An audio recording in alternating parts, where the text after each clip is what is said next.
একাত্তরের মুক্তিযুদ্ধে যারা ছিলেন এক কাতারে তারাই বিভক্ত হলেন এক বছরের মাথায়। ৭২ সালে ছাত্রলীগের কয়েকজন শীর্ষ নেতাই গঠন করেন জাসদ।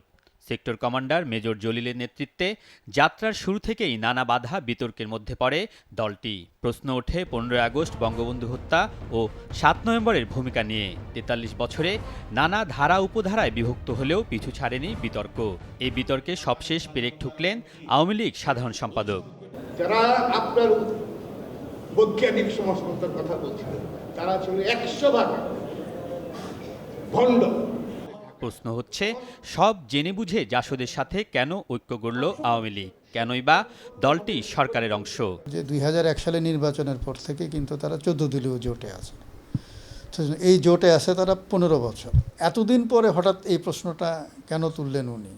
দল ভণ্ড না, দলের কোনো ব্যক্তি যদি ভণ্ড হয় তাহলে তার বিরুদ্ধে তিনি মতামত ব্যক্ত করতেই পারেন। খালি দুর্ভাগ্য হলো তো ভণ্ড ব্যক্তিদেরকেই তো আপনারা জায়গা দিয়েছেন।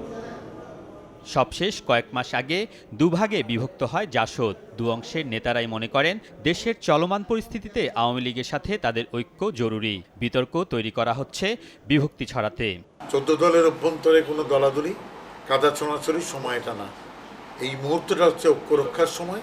আপনারা উত্তেজিত হবেন না, ধৈর্য রাখবেন এবং উস্কানিতে পা দিবেন না।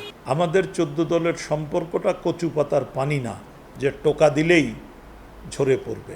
এমন কোনো কথা, এমন কোনো কিছুই আমাদের বলা উচিত না যেটা আমাদের ঐক্যকে বিনষ্ট করে, আমাদের ঐক্যকে কোনোভাবে হলেও ক্ষতিগ্রস্ত করে। দলীয় প্রতীকে মশালের মালিক এখন ইনু শিরিন অংশ। বিরোধীদের অভিযোগ, এই অংশটি অনেক দূরে সরে গেছে রাজনীতি থেকে। জাসদের যে পলিটিক্স সেটাও আপনি ঠিকমতো আপহোল্ড করছেন না।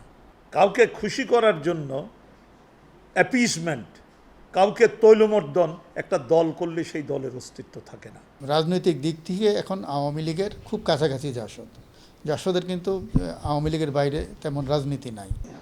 সময়ে সময়ে কেন্দ্রীয় নেতারা বিতর্কিত মন্তব্য করলেও বিভিন্ন সময়ে আওয়ামী লীগে যোগ দিয়েছেন জাসদ নেতারা, আছেন দলীয় মন্ত্রী, এমপি হিসেবেও। আলমগীর স্বপন, যমুনা নিউজ, ঢাকা।